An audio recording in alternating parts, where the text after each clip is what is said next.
Listen, son, to all the sons out there. You can be anything you want to be. Keep God first and love yourself, love your family, and chase your dreams. Welcome to the Listen, Son podcast. A couple years back, I'm in Nashville for an NCAA convention, and you're in the room introducing yourself, and everybody introducing what sport they play. It was for a student-led student leadership athlete workshop development, but it was trying to give us information for next steps beyond playing our sport. Everybody's introducing themselves. Yours truly introduced himself, and some young man goes up. He introduced himself. He says his name, his sport, and all of a sudden he says, "Oh yeah, I have an organization that I started, called BU Stay True, how it happened, and some of the things he's doing with that organization." The rest of the room, and he was very humble in how he did it, very nice. And the rest of the room, we all just looked at each other like, yeah, this dude is the real deal. He's the real deal. He already got an organization started. So that's my boy Drew down there, Andrew Curiel. And then, also I'm in a staff meeting. Coach is just talking, and our head coach, Shannon Currier, slips up and just says, it's this one young man who's having a book signing. And then I'm looking around like, one of the guys from the program is having a book signing. Like, what is he talking about? And, as I start to follow this young man and have interaction with him around the city and different organizations, I realize this young man is the real deal too. So that's Cap. I see you, Cap, Andrew Cappricio. So these dudes have no idea. They didn't know who each other's name was, never knowing each other. They don't follow each other. But they're going to find out real soon they're long-lost twin brothers in the stuff that they're doing. And they're going to connect. Trust me, they're going to connect and get together. And people, these are two dudes you want to know about. So without further ado, my dad down there holding it down for the Brew Crew, Mike Bond Sr. Nice to see you, Pops. Love you. Uncle Rick right there in fatigue with the shades on. My uncle, I love you. How you doing, Uncle Rick? And then, like I said, we got Drew, Cap, and myself. Welcome to Listen, Son. Follow, like, subscribe. Stay tuned with what we got going on. And as you see, it's a community. So when you learn about Drew and what he's doing, when you learn about Cap and what he's doing, follow those guys and be a part of what they got going on too. That's just what it is. So let's get into it, gentlemen. Let's not waste each other's time. We family. So first question, man. I'll throw it up there. Whoever want to take it first, then the next person go. Just your introduction to sports. Where you come from. When did you know sports was a thing for you? Male influences. And did you have your father in the picture or not?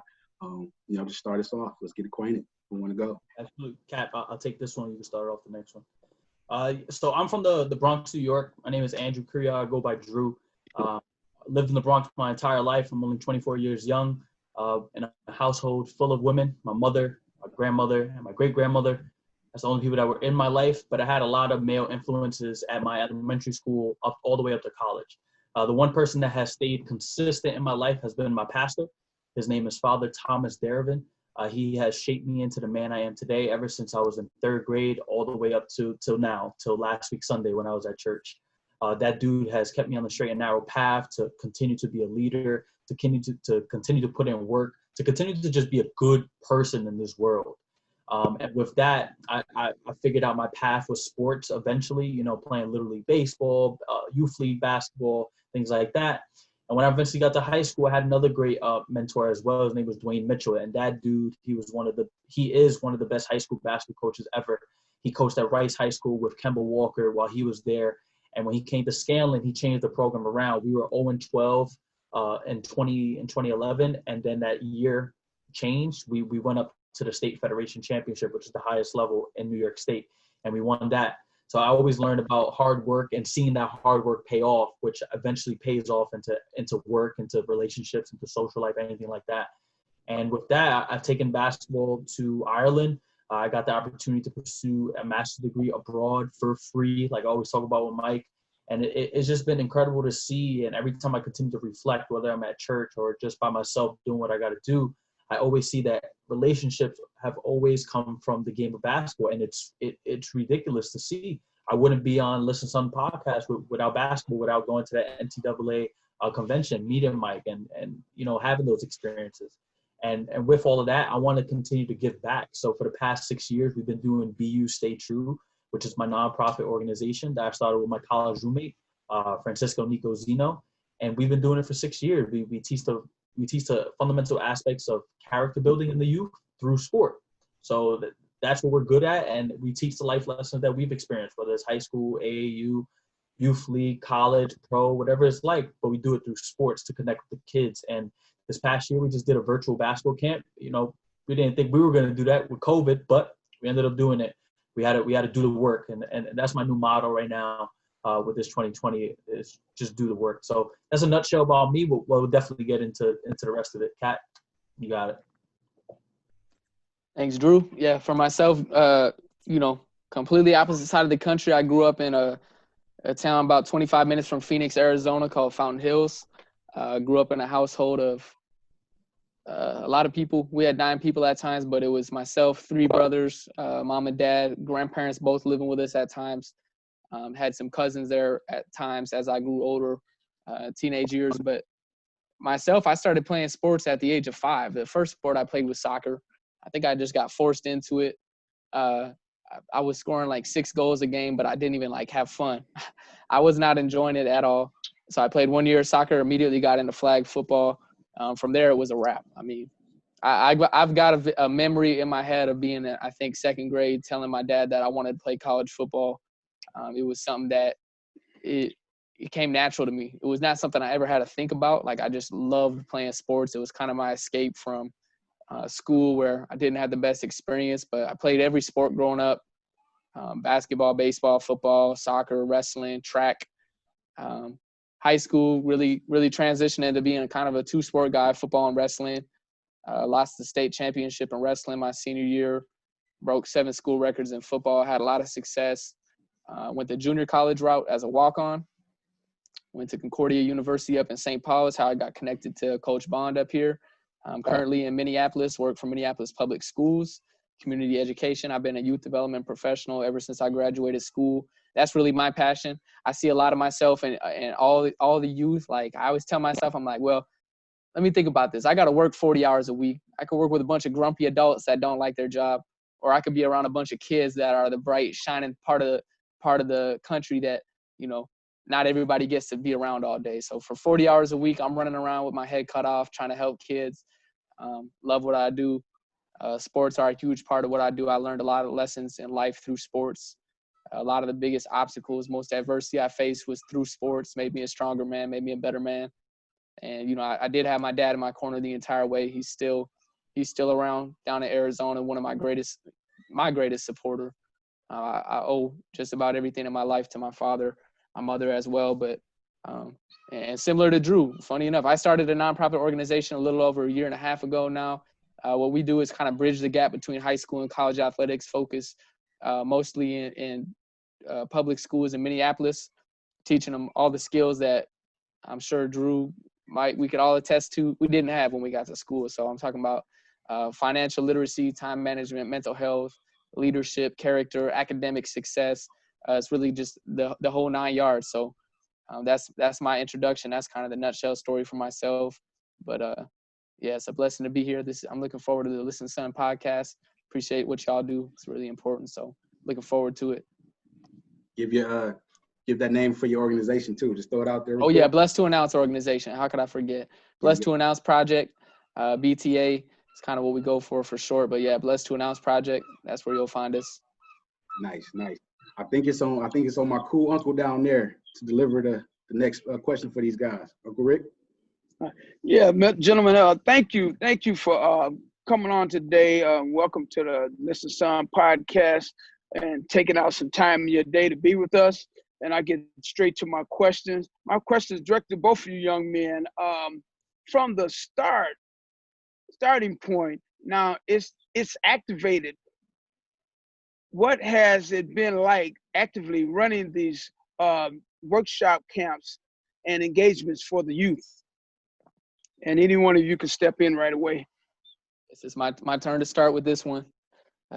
So for myself, Blessed to Announce is kind of a baby program right now, but we finished our college pipeline program, and what I focused on from the beginning was real intimacy with the youth. So I didn't want to do large camps. I didn't want to do large scale stuff. I wanted to take 6 kids and change their life. I wanted to take 6 kids and change their outcomes. I want to take 6 kids and give them the tools, the skills, the resources to achieve whatever they wanted to achieve. So for myself, what we focused on was for the last half of the last school year, when we were still in person, for 20 weeks straight, we met up once a week, whether in person or through Zoom during the pandemic, hour-long activities, critical thinking discussions, group discussions, small group discussions. And then, through Zoom, we had to get a little creative. I think it's only made me a better entrepreneur, a stronger leader, a better teacher, finding ways to innovate, be creative, still spread your message, still have it be as impactful for the kids. And this upcoming fall, we're looking at collaborating with North High School and Edison High School in Minneapolis, their entire football program. So definitely we're going to have a larger reach. But, I'm an educator. So for me, it's what I love to do. I get to go to work and I get to do something outside of work that I still love to do. Everybody's got their own passions, their own things that they enjoy. And mine just happens to be designing curriculum, thinking of ways to, for me, it's all about how can we get that light bulb to turn on. It's not really necessarily always about getting the right information in front of people. It's how you present it to them and how every single one of these youth is different, and kind of just connecting those patterns to say, okay, your story is going to be a lot different than this guy's story, but I need to reach both of you in the same exact, with the same exact emphasis and importance on all these topics that we're talking about. So we do a lot of, like I said, activities. I designed a workbook for the students. I'm kind of old school. I like them to write. I like them to look into an actual physical pen and paper workbook. I think that's a skill that's gone now with smartphones and Zoom classes and all that, but that's kind of what we've been doing, and that's how we've been staying active. That's how we're continuing to grow. So innovating during the pandemic, but also kind of the old school. Let's get these young men in a room. Let's sit in a circle and let's talk about the hard things to talk about. So that's kind of our approach to the youth development side of the organization. So that's us in a nutshell, and I'll pass it to Drew for the next. Appreciate that, Cap. And thank you, Uncle Rick, for your question. To really think about it, BU Stay True initially started when I went to college. I wanted to be a physical therapist. My mom put that in my idea, in my brain. She was like, be a physical therapist. You can work for the Knicks. You can work for the New York Yankees. Like, you can still be involved with sports because that's what you love. And I was like, all right, bet. Like, I'm going to do that. So when I got to college, it was such an eye-opening experience because I am a mama's boy. It's only my mom and I that live together. So when I went to college, mind you, college is only 20 minutes away from me. It's on the west side of the Bronx. So when I went to college, I was living on my own for the first time. I was living with 2 roommates for the first time. I was playing college basketball for the first time. I was in a relationship at that time, long distance now because I'm at college. And I had to, develop my swagger on campus. Like, I had to develop who I wanted to be. So I was finding myself. All of that on top of being a bio major and wanting to become a physical therapist. So with that, I had 8 a.m. classes, long days, followed by practice, followed by lifts, followed by calf eats, followed by sleep, no sleep. I ended up failing my major. So I failed my major on December 23rd is when I looked up my scores online and I saw an F. That was my first F ever. I've always been an 85 B student in high school and elementary, but that was my first F. So I had to come home, and Mom looked at it and she was like, listen, son, either you're going to pass this or I'm going to take you out. Either you're going to figure it out or I'm going to take you out. And I was like, all right, bet. Like, I'll figure it out. So we had to go back to campus for basketball and anything like that. Even with that, I wasn't getting the minutes that I wanted. So it was kind of like, disheartening. Like, am I like a failure? I failed the basketball. I failed the school. Like, I don't like this. So I ended up talking to Dr. Nina Aversano. She's the head of the business department at Mount St. Vincent. She's still there now, and I thank her all the time. I went to her because my coach gave me a hunch. She said, go try business. Go try a business degree. And when I went to go talk to her, she was like, first of all, relax. Like, we're going to figure this out. Stop crying. We got this. And I was like, all right. She enrolled me in my first 2 business courses, Principles of Management and Principles of Marketing. And I love both of them. It just, like that light bulb that Cap said, it just clicked for me. It made sense. Like, profit, revenue, marketing, digital post, like, it just made total sense. So with that, we also went to a volunteer portion for one of my teammates, Spencer Bold. He ran something called Teamwork Makes the Dream Work in April for autistic kids. And we ran a 1-day clinic. And I was like, this is cool, like interacting with the kids and everything like that. And I've always been a volunteer counselor with Father Dervin. It's crazy to see how it lines up. for free. And with that, I was in the college dorm with my roommate Nico, and he was playing Call of Duty, and I was on Instagram scrolling, and I saw one of my boys. He was running a free step camp, like step. So I was like, oh, that's cool. Like he has a name, he has a brand, he has recognition. Like I get that. So I was like, yo, Nico, like we're college basketball players, Division III, right? But we're still college basketball players, and he has connections to AAU. Let's try to run a basketball camp. Let's just see what happens. Like let's just do it, right? And I've had the knowledge of business classes and everything like that. So I'm literally learning on Monday, Wednesday business stuff, and I'm putting it to work Thursday, Friday, and the weekend to see if it could play out. So what I did was I created a logo. I created a shirt fundraiser on booster.com. We sold shirts that said, "Be you, stay true" to the college community, back home, my community, back home in Nico's community. I mean, it was just selling like hotcakes. We sold over probably 45 shirts, and we raised about $561. So with that, I was like, perfect. I'm going to take that $561. I'm going to buy cones. I'm going to buy basketballs. I'm going to buy a banner. I'm going to buy everything to make us look official for this camp. And again, I'm running it for free. So I didn't want to charge the kids. Backstory, I never played AAU basketball just because it was way too expensive. My mom just wasn't going to pay that. And I never had a positive experience with my friends with that either. I played intramural league on Saturdays with Father Dervin. So that was just what I liked. And that was my understanding. Kids in my community, they don't have the money to be in these certain programs, but they still have the love. They still have the love for the game. So why not provide that for them with somebody who's from the community? So that was my MO right there. I had the business background to do it. I had the support from the community, and I had the place to do it. Scanlon, because of my connection there, they gave it to me for free. I didn't have to, pay rent. So that was easy too. And initially what we did was we ran a camp for 25 kids in the Bronx, Scanlon basketball. And it was for free. Parents came, and it was the kickstart to who we are now.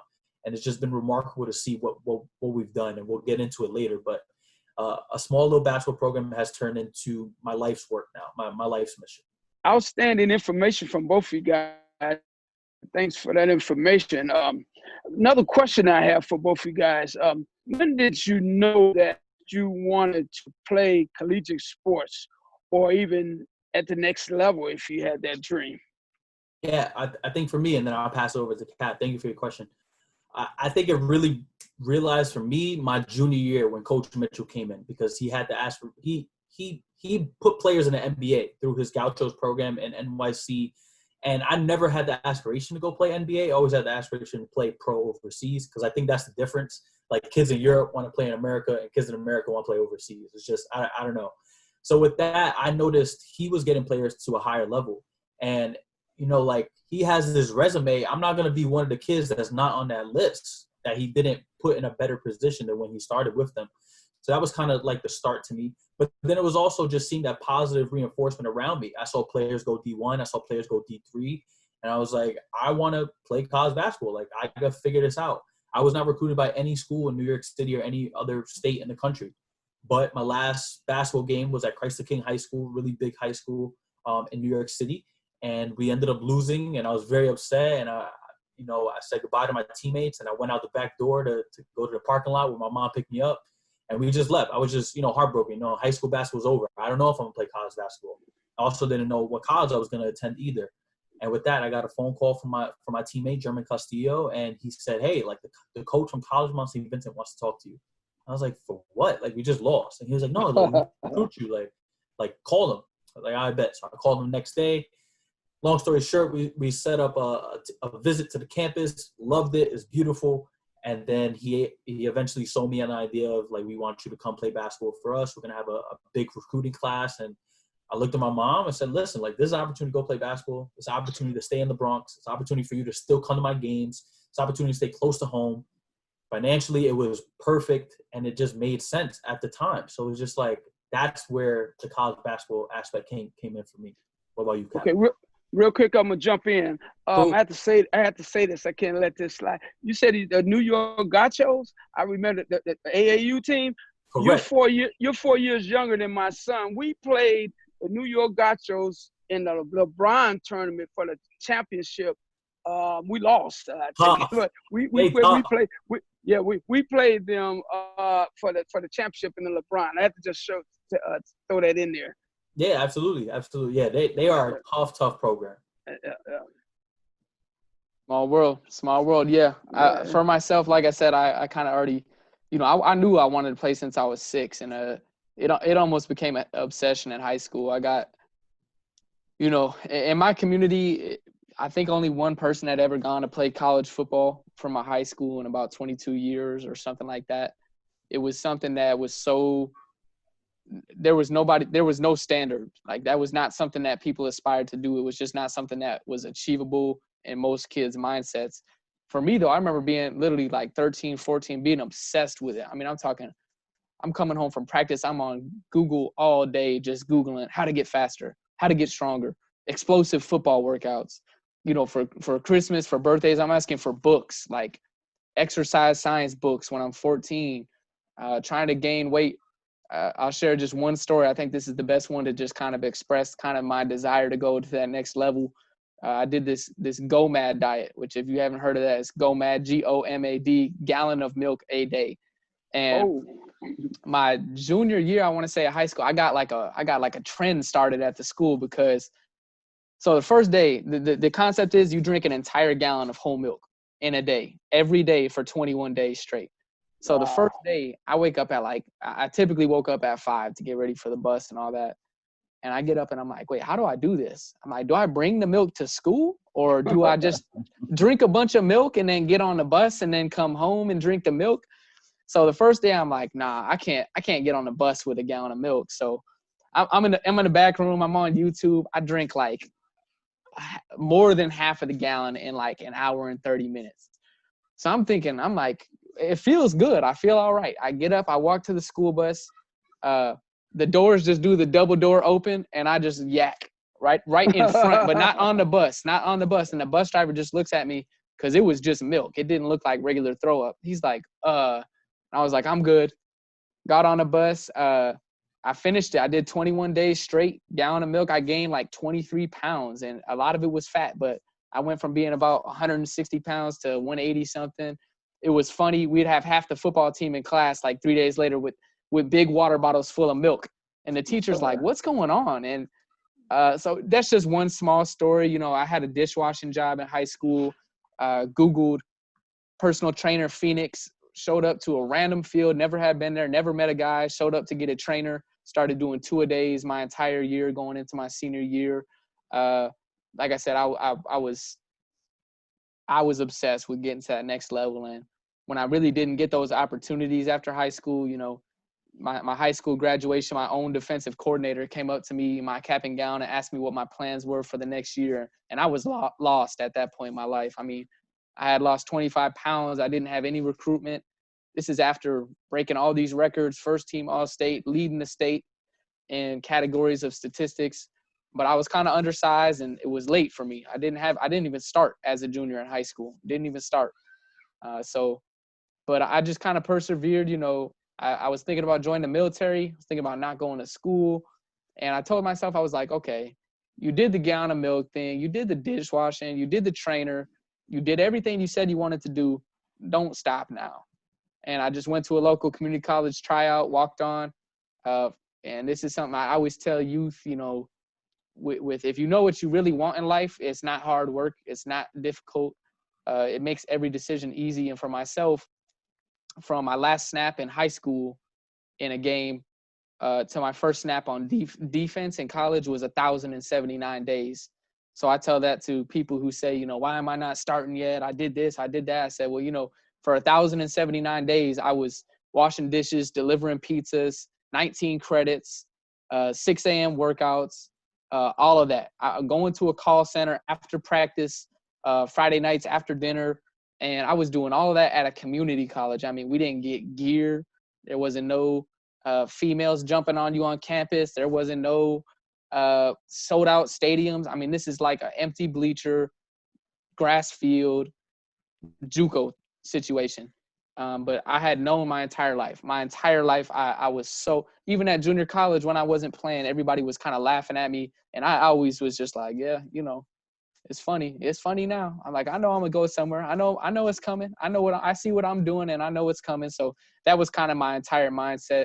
And looking back on it now, working with high school, I even tell kids, like, I might have been too involved. Like, I probably lost out on other opportunities to build relationships on campus, to be not so one-dimensional in my identity. I placed all my chips in that basket, and the times where it was down, my life went down with it. So I teach kids now, you're more than an athlete, obviously. You're more than a football player, more than a basketball player. But for me, but the ball is life stereotype was literally quite true for 5 to 19 for myself. So, yeah, don't do the gallon of milk a day thing. If anybody's listening, don't do it, man. My guts were messed up. It was not fun. Right. Well, thank you, sir, for your valuable information, and to you guys that had outstanding careers after college of experiences. And hey, I'm gonna try to get hold of that book, man. I want to get to read that book, Cap. I want to see what it's talking about. Yeah, for sure. Amazon, blessed to announce, from walk on to team captain.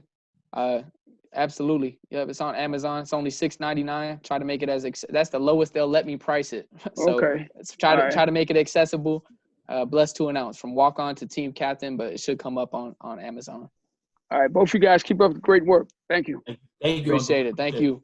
Hey, Cap, how many DBs was that practice when you? Oh yeah, the first day of junior college practice. Mind you, I'm 17. I graduated high school 3 months after I turned 17, and there was like 45, 42, something crazy, and I'm talking dudes are out there like 27 years old. Like, yeah, I'm from Miami. I'm like, what? I'm at the local community college. I'm like, we had 29-year-olds. We had transfers from the SEC, the Pac-12. I'm 17 years old from a high school of about 700 students, and yeah, it was crazy. Like you saw, the way I earned my spot, if you're listening, special teams. I did what everybody else was too cool to do. I gave it my best effort. Hold on. You're giving away too much. Hold on. All right. Okay. All right. Yeah, because we're gonna draw a comparison there. You're giving away too much. Okay. I'll reel it in. Yeah.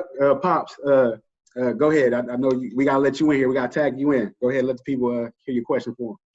Yeah, I see y'all was getting ready to get in that football, man. And, hey, I would never. Hey, Rick, I would have never got in then. Man. I know.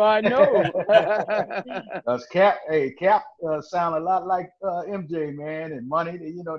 They were obsessed over the game, man. But and I'm pretty sure Drew was the same way. But just a couple questions, guys. I want to thank you for coming on the Listen Son podcast. You guys are doing wonderful, wonderful things. We need more young men like yourselves, and we know that there will be some young men, because you're affecting lives, believe it or not. I know it personally. But two quick questions. One of them with the COVID. I have a lot of colleagues that's in the school system. One of my best friends is a superintendent, and he's keeping me updated on a lot of things, plus the news. How is COVID affecting you guys' programs or organizations? Or have you figured a way to work around that? Yeah, absolutely. I'll take this one and then pass it off to Kat. Thank you, Mike, for the question. With that, looking back now, August 4th, right now, looking back, is made me better. Point blank, period. COVID has made me better as a college admission counselor, as a son, as a founder of a program, as a person. It just made me so much better. As far as admissions, as far as my job right now, we had to go all virtual, right? So we weren't on campus from March 19th all the way up to about mid-July. With that, we took a step forward to take a step back. And instead of taking steps back, we did Instagram live tours. So we had this girl from Texas. She couldn't fly back home because of COVID. So she was on campus, not stranded, but she was there. She couldn't leave. And she was one of our tour guides. So I said, you know what? Let's go Instagram live every day, and you're going to show campus, because every high school senior wants to see campus. So why not do it where they're at? So we did that for about a week. With that, we saw our engagement increase by like 84% in terms of students coming on and following and engaging with us, asking questions in the DM, things like that. So admissions-wise, that skyrocketed for us. And it put the little battery in my back, because that's yield season for us in terms of getting students to commit to the college and things like that. And it showed that, don't let COVID affect the work that we could have done, and see if we could flip it and try to do it a little bit more fun. So admissions wise, we definitely got better in that sense. BU Stay True wise, in terms of my program, the summer camp I go to every summer, right? As a counselor with Father Dervin, I was a volunteer counselor and a camper when I was younger. He sent out a letter to each person that was involved in the program. Basically, to just sum it up real short, he said it'll be a bigger risk if we did it, and we'll get a lot of steps back if we did it, type of thing. You know what? We can't risk a kid getting sick week 2 of camp and then canceling it. Like, let's not be selfish, type of thing. And I was like, that was a really good letter, like really good. I'm gonna take that. So I took it and I shaped it into my own in my BU Stay True camp. I said, you know what? It will be very selfish if I was to cram 50 kids into a small gym in the Bronx on a hot day. It would be very selfish of me just to have that little, yep, we did it for 6 years straight, right? Instead of, let's see how we could pivot and change this. So with this Zoom thing, I haven't heard of Zoom before March. I swear I have not heard of Zoom. But the Zoom thing is phenomenal. You can host up to 500 people on this. You can interact with people from anywhere without the like ebbs and flows. So I was like, you know what? I went to a leadership conference for the junior MBA on May 19th, I believe. And it was a 3-hour program all on Zoom. I mean, on YouTube. And I was like, this is it. This is what I'm going to do. So I got on my whiteboard. I started drawing. I had the plan like at 12 midnight, drawing it out, what coaches I want. And I was like, yo, we could do this.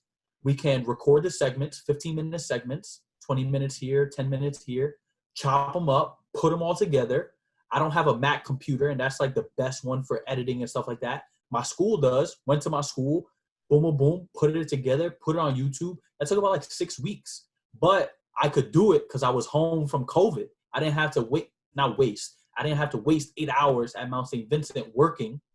I could be home, do my emails I got to do, talk to the students I need to do, but bang out BU Stay True to have a camp done. So I had to record all my coaches on Zoom. I had to get them shirts. I sent them shirts out in like Illinois, Arizona, actually. Cap, we'll talk about that after. And it was just cool to do it. And it was cool for me to learn and kind of put that other thing on my resume. You know what? Coach K from Duke, and this is my last part, he put out something with the Black Lives Matter movement, which I thought was phenomenal. He basically put out a video, and to sum it up for the viewers, he used to be a cadet, and he said there was a cadet prayer. In that cadet prayer, it summed up to a point of, help me do the harder right than the easier wrong. And he was talking in terms of Black lives and the Black Lives Matter movement and recognizing and being accountable.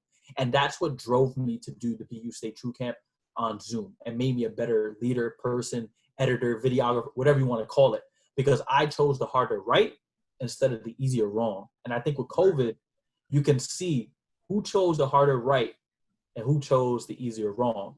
And the cream is going to rise to the top. And there's only a certain number of people that have risen to the top. So with me, my work life has elevated, as well as BU Stay True, and my personal life as well. I've been going to church more, been having more dinners with mom in the house, talking more with people at home, interacting on social media. So in all aspects, I have gotten better. Okay, thanks. That's great. That's Absolutely. great. Mm-hmm. Yeah, for myself, I really simplified it when it first started. I thought, especially not being super established, right? We're 1 year into this for myself with Blessed to Announce. And I literally looked at myself in the mirror and I said, how can you show up every day and talk to teenagers about overcoming adversity, having vision, having discipline, if you're going to back down the second a pandemic comes or the second you meet a little bit of resistance in this process? So for me, it was simple. There was not even a hesitation. I said, it wasn't, can we keep going? Are we going to keep going? It's how do we use this as a growing opportunity? How do we diversify our skill sets? Like Drew said, I'm not a tech savvy guy. I didn't get a business degree. I got a sociology degree. Paperwork, social media, marketing, networking, speaking appearances, online curriculum, finishing the workbook, all that stuff. It's learning. But it's like I said, I was working in person at schools throughout the entire pandemic. I haven't had to work virtually at all, but I still prioritize my time to be able to put in those extra hours. And, we got a Google Classroom now. We got those workbooks. I could print it off and mail it to a kid's house. So really, we don't even need the technology. And technology can even be a barrier in some aspects. with some of the kids we work with. So that workbook, it's really a good opportunity. It's like I said, I believe in the writing and stuff. So for myself, it was like it would be hypocritical to not respond with nothing less than enthusiastic, opportunity to grow during the pandemic. Now, I'm not saying it's been easy. I'm not saying we've skyrocketed in growth or anything, but we at the bare minimum, we're able to maintain our ship and look at ways to change the way we do things with an open mind and grow some different skills. So, and personally, just thank God nobody in my family has caught the virus. Nobody personally close to me has been deeply affected financially or health-wise. So that can't go without being noticed and acknowledged. I'm feeling highly blessed throughout the entire pandemic. And I know there's a lot of people going through a lot of difficult times right now. And I do want to acknowledge, it's been tough for a lot of people, and just stay strong. Like, we're all going to get through this together. We need community more now than ever. But I do want to say I feel highly blessed to just be within good health and to still have an income during these times and be able to do what I love to do. That's good. I thank both of you, and I'm glad that your faith is so strong, both of you. I really, really admire that.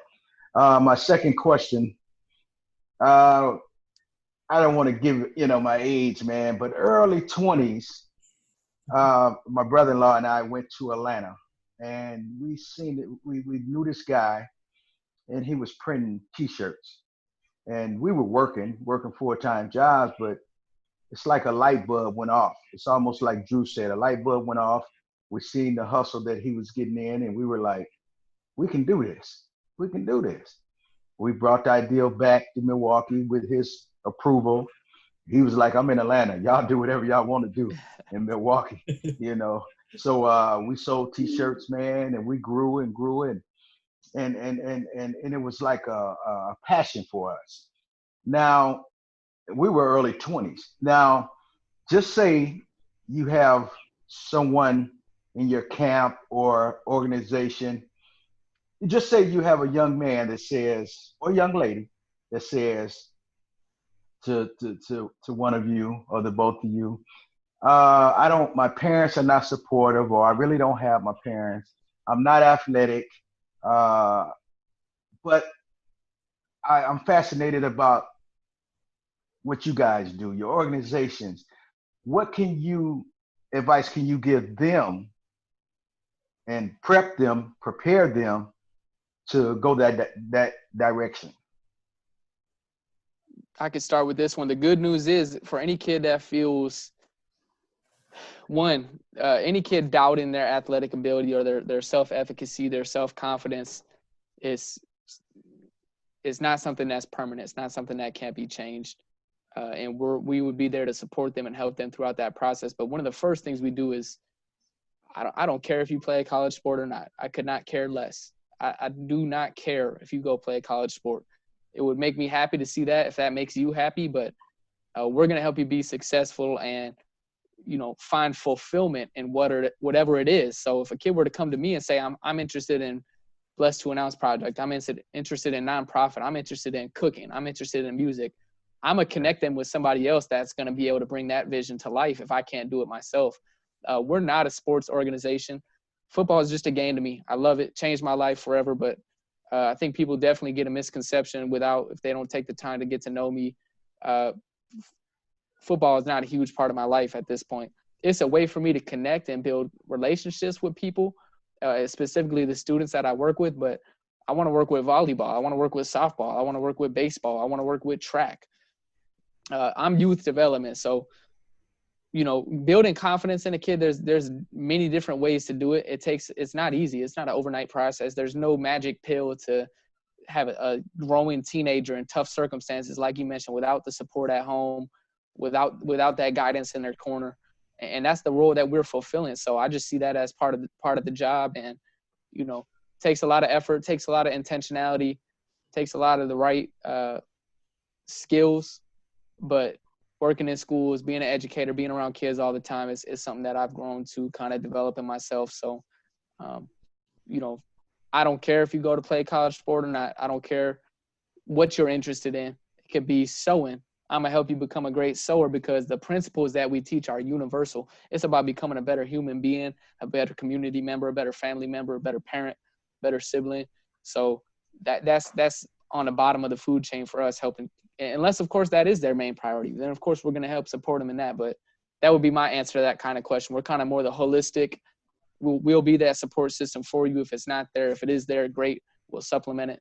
Appreciate that, Kat. And to answer your question, Mike, I literally just wrote this on LinkedIn yesterday. If nobody has seen it, J. Cole is interested in trying out for the NBA. Like he's gonna try it, and he put up his post, and he had Dreamer like on the bottom left hand corner, little icon. And I swear, Mike, I was pouring water, and I looked, and I said, "That's it. That's life right there, right?" So I wrote on LinkedIn, and I just thought to myself, I said, we're only limited by the thoughts, choices, and decisions that we make. No one can place a limit or identity on you. Dream often and dream big. And I think with that, to answer your question, Mike, to anyone out there, dream often and dream big, right? I work with college kids and I work with the youth as well. And what I see is there's a lot of hesitation, a lot of, I can't do that right now because I'm doing this. Oh, I can't do this right now because mom wants me to do this. And it's like, after having experience going to college, going through graduate school, playing pro ball, running an organization, all that, I understand it's important to try things.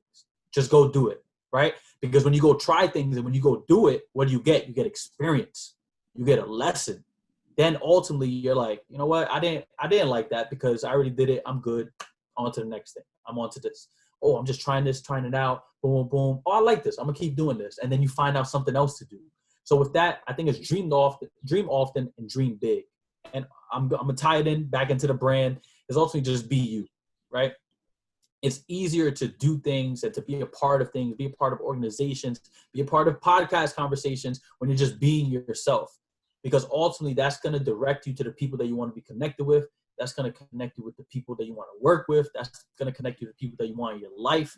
And if you're passionate about what you want to do, you're dreaming often, you're dreaming big, and you're being yourself, you're set up for success. Thank you. Before I pass it on to my son MJ, I call him MJ. This is he just heard about this weekend. This is directed to him and Cap. Now it wasn't too many guys that could catch me on the football field. So how you would have stopped me on the field? That's a defensive back. That's a defensive back question. Cap, I'll take this one, Cap. We would run vice coverage on you, sir. I'll be underneath. Cap would be my safety. He'd be over the top. You will see nothing all game. Cap, is that fair to say? I had a different answer. Go ahead. Say your answer.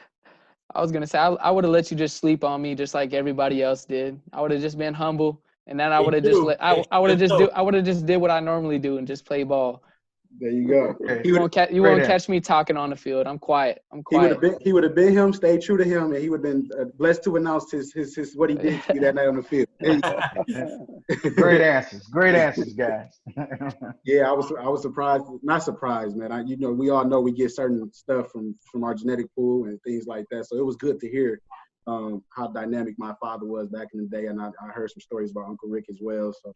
It's good to hear those things sometimes, but you do got to act shocked, like, oh, for real, And Drew, thank you for bringing the platform to say, hey, J. Cole, we love you on here. Yeah, if you ever want to come talk about how life changed with the two sons you got, and you're my favorite musician, I love the marketing you're doing around the Dreamer shoe and the Dreamer everything. Come on, man, it's cool. But anyway, let's get back to the superstars we got on this show. Drew and Cap. I'm glad my dad and Uncle Rick set up these questions the way that they posed them, because in the society we live in with social media and just the glamour of everything, even though you guys have organizations, Cap, even though you wrote a book, Drew, even though you did a camp and you got shirts and everything, the stories that you guys talk about, dishwashing, busting hard work with your pastor and things like that, that's hard work. That sets you up for the lessons that you needed in the future. So if I'm correct, Andrew, you were a rebounder and defensive player. You don't get me wrong, you score points too, but you dirty player. After watching Pistons 30 for 30, I think Bill Laimbeer and I have been great friends. You took pride in getting working on the glass and defense. So much pride, bro. So much pride. I know my dad, the opportunities that I had, especially in basketball, undersized, was because we talked defense in that household. We talked creating opportunities. I done heard Uncle Rick tell Money and myself numerous of times, play hard and good things will happen. So it's the dirty things, it's doing that. It's not always the glimpse and the glam. So Cap was about to say special teams. I had to reel him back in because he knew his way that he made it with special teams, which is not a glamorous thing to do. Nope. Everybody want to get the water, stand when it comes special teams time. Nobody always want to get the rebounds and stuff like that and play defense. It's only really been idolized because you get triple doubles and double doubles and you get consecutive records off of that. So talk about the importance of not trying to forego those life lessons, those hard work life lessons to try to get to the glimpse and glam, but to understand like, hey, I had to make it on special teams. I had to make my name on defense rebounding. How important was that to you guys' success? It's who I am today. I did a college essay prep class this past Saturday, and I was talking to the young lady from North Carolina, and she was just saying, like, I haven't been through anything, like, monumental to write my college essay on. And I said, we were talking prior, and I'm not going to say everything, but she's an older sister of 3 siblings, single-family household. I said, that's your story right there. That's hard work right there, being the oldest, having to step up, having to grow up early, probably not having a childhood. Right about that. That's your story. And to tie that in with me, the rebound and the layups and the picks and the screens and the pops, right? That's not the glamorous thing at all, but that's what got me on the floor. That's what got me on the floor my freshman year.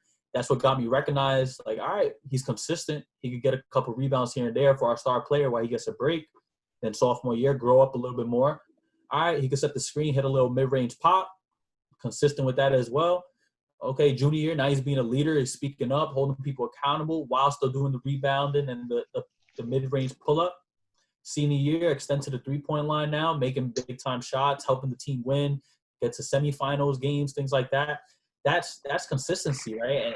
And I think it shows a lot of grit as well when you stay somewhere 4 years and you deal with the highs and lows. And that's why I love sports, because you can tell a lot about a person from their sports experience. Like just from Cap, I know Cap and I will have a great relationship just based off talking sports the entire time, because I'm sure we've had similar, experiences and things like that. And I think, my college community, since I played there, now I work there now, more people know me because of my experience on the court. And, to go against from what Cap said earlier, I was never about just being a basketball player. That was number one, don't do that, right? For me, it was important as a Hispanic minority male on a college campus. I didn't want to just be that kid that played hoops. I didn't. I worked in facilities. I worked in operations. I was an orientation leader. I worked in student activities. I worked in athletics department. I made sure people knew me for more than what I did with hoops. And that's kind of where BU Stay True ties into. I want to be the kid, he got the nonprofit. He runs that, but he still hoops. He's still a cool kid. He still goes out. He still hangs out. He still works on campus. So the working hard on the court, now that I look at it, kind of translated into life. And that's where I'm seeing all my success. And I'm a huge wrestling fan. Cap, if you're a wrestling fan, I'm going to be shocked. You a wrestling fan? All right. That's our one difference. All right, cool. But I'm a huge wrestling fan. And there's this guy named Cody Rhodes, Mike Bond, and Uncle Rick. You might know Dusty Rhodes. He's an older Dirty Dusty Rhodes. Dusty Rhodes, American Dream. His son he started his own wrestling program back in November, and he goes by the American Nightmare. He lives by the motto, #do the work. And I think that is very simple and very evident of leaders in the community, of people in sports and people doing great things in this world. They always do the work. Yeah, for myself, that resonates a lot. I mean, I think back on my life, and I think anything that was glitz and glamour was not reality. I think a lot of people see a book, but they don't see you, sitting on the floor in your apartment. They don't see that when you click publish and you order it and there's 100 sticky notes in it because you realize you made a bunch of mistakes. They see a nonprofit logo. They don't see you driving an hour and a half to go talk to a high school football team, and then the coach doesn't show up when you get there. No call, no show. They don't see you, riding a bus to go catch public speaking engagements. They don't see the special teams. They don't see that stuff. And that's, life is not glitz and glamour. Life is doing the work. And if you're not able to do the work, you're not going to find the things that you want to find. You're not going to feel fulfilled. the greatest joys in life are through doing that work and finding the fulfillment in the process, right? Those 1,079 days going back, it's like, that wasn't hard for me. I look back on it, I'm like, that was not hard for me. Now, I had some downs and ups because I'm a human and I got a heart inside of me. I got a brain inside my head, but those were the best times of my life, because the fulfillment when I got what I wanted and the experiences and the skills that I developed, whether I never got a scholarship or not, I became a better person through doing the work. And so many people are scared to do the work. They're scared to do the work. Like Drew said, there's always going to be more reasons not to do something that's, got the opportunity for growth and reward than there are going to be to do it when it's stepping out of your comfort zone and out of what you're used to. So, I think people could easily look from the outside and go, oh man, I can't believe you wrote a book, or I can't believe you're doing BU Stay True. Like, how do you do that with your job? And it's like, you could do it too. It's like, show me your schedule. Let me trim the fat off it. Let me tell you how you could do it. And then that's where the conversation gets quiet, because then you're starting to talk about doing the work. That's where it is, right? Do the work does not mean work hard all the time. It just, as we know, as athletes and former athletes, is working as efficiently as possible, right? So I knew 8 hours working, I had to throw in some BU Stay True work in there so I could work out later, have a good night's sleep, eat dinner with mom. So, like, it's just being efficient with your work and whatever you want to do. 100%. I like that. We wanted to get some stuff we might not be able to get to, but that just means, listen, I tell this to everybody, but I'm Uncle Rick, my dad, we're going to make sure we get y'all back for real, because we wanted to do an activity with Cap. Drew, I want you to do this real quick, a minute and a half. Let's try to get into it. Ireland. How did that come about? Why Ireland? And what can you tell the kids about trying new things real quick? Yeah, no worries. So I wanted to get a master's degree as well. I applied to my college's master program, and I had to write an essay. Why you want to get a master's degree, right? There's no need to get a master's degree, right? Why do you want to get it? And I wrote it, and I had to do some research, and I searched what's the percentage of Hispanic males that have a master's degree? 4%. 4% Hispanic males have a master's degree in the U.S. as of 2015, right? That's what I saw. So I was like, I want to break that. I put it back to sports. I want to break that record. I want to be a part of it. I want to show the kids back home you could do it too, type of thing. And I was looking up different master's programs. I wanted to continue playing ball. My coach, James Mooney, sent me a forwarded email from the Sports Changes Life program on February 23rd. February 22nd, I played my last college basketball game at SUNY Purchase up in New York. And I looked at it and I said, this is it. I applied. It was a couple interviews, phone interviews, Zoom interviews, things like that.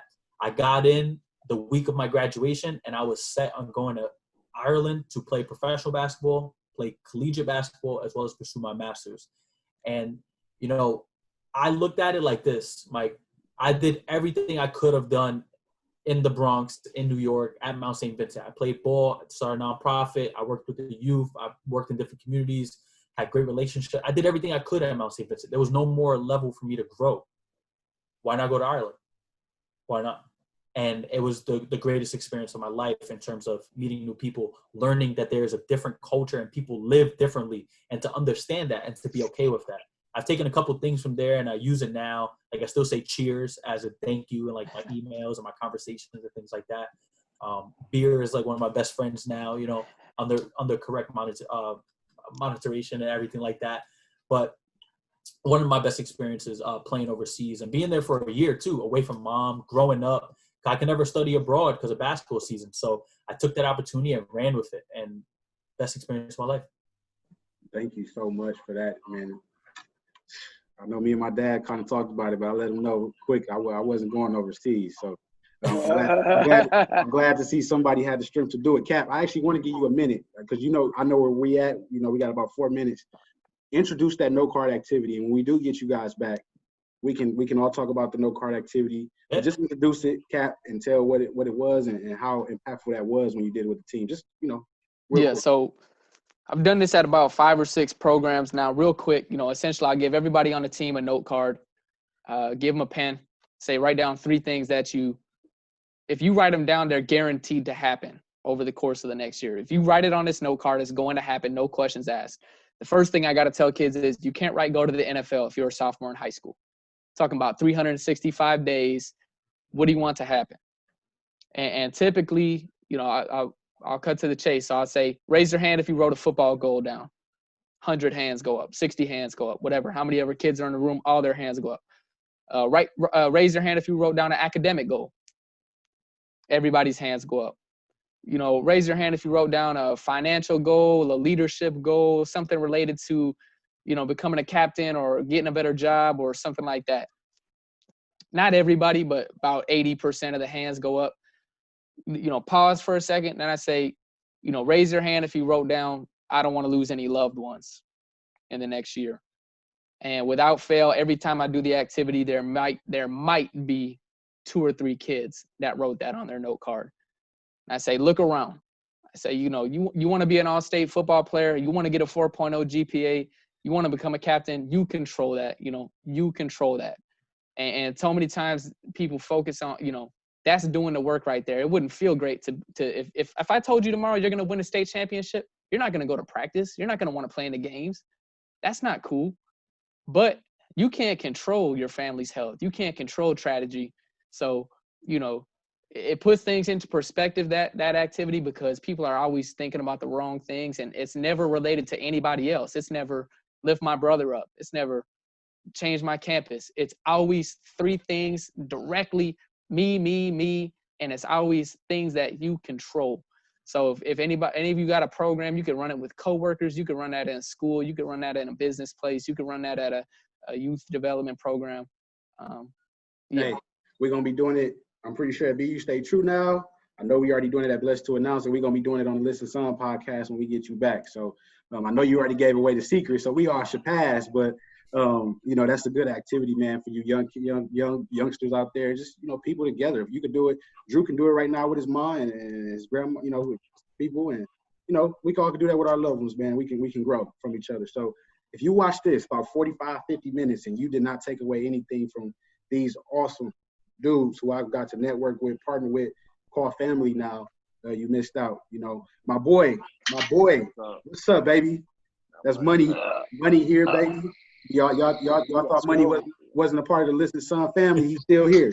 You know what I'm saying? Money, a dude that's just so loving, man. He got to take care of something. But Drew and Cap, they go Money. We want to end the show. I don't know, Drew, Cap, can you get 2 minutes to do it, and then we let Drew go? Yeah, 2 minutes. I got 2 minutes. Yep. So the Listen Son is, you know how we do here. We wrap I've been watching like this. Go ahead, Cap. You wrap it up with the Listen Son. Just to say, Listen Son to, you know, sons out there and to your sons in your program, and then we're gonna let Drew go. Yeah, my Listen Son. I'll just piggyback off what I was just talking about. You know, figure out what's important to you in life, and really evaluate why it's important to you, and figure out, you know, if you were gone tomorrow, what others would think of your intentions, your aspirations, your goals. And, you know, it's easy to get caught up in the wrong things. It's easy to chase money. It's easy to chase success. But at the end of the day, we can't take any of those things with us. So focus on how you can impact your community, your family, those people around you, and create a legacy for yourself. Thanks, Kat. I think my Listen Son motivational piece is try to inspire as many people as you can.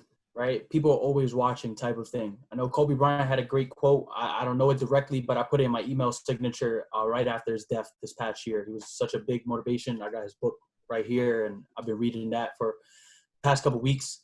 Is just try to inspire as many people as you can. There's so many people out there that want to be motivated, that want to be inspired, that are watching you right now through your journey. Document as much as you can, pictures, videos, podcasts, anything like that, blogs, so that they can read and get that free information and feel relatable to that person, right? Like if I'm reading LeBron James's blog, I'm not going to feel as relatable to that, because he is one of the best people on this planet in terms of sports and everything like that.